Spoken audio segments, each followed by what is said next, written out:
So today we are going to be making banku using corn flour.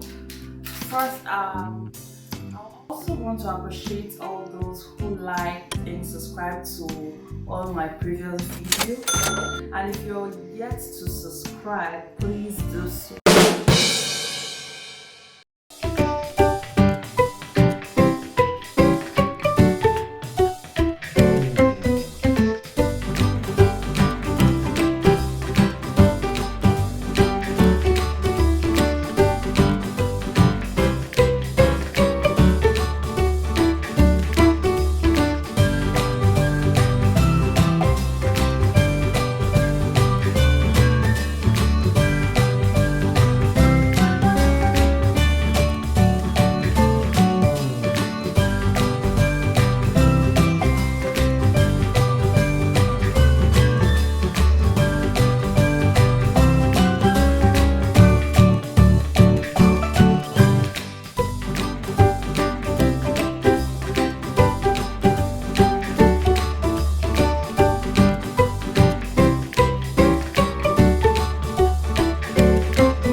And allow it to cook for like 3 to 5 minutes.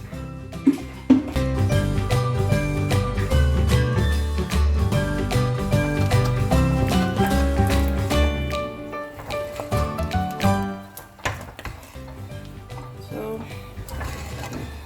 our banku is ready to be served. Guys, as you can see, the banku is ready. And one of the reasons why I love this recipe is that it feels so much like pounded yam. Guys, you need to try this recipe and talk to me in the comment section and tell me how you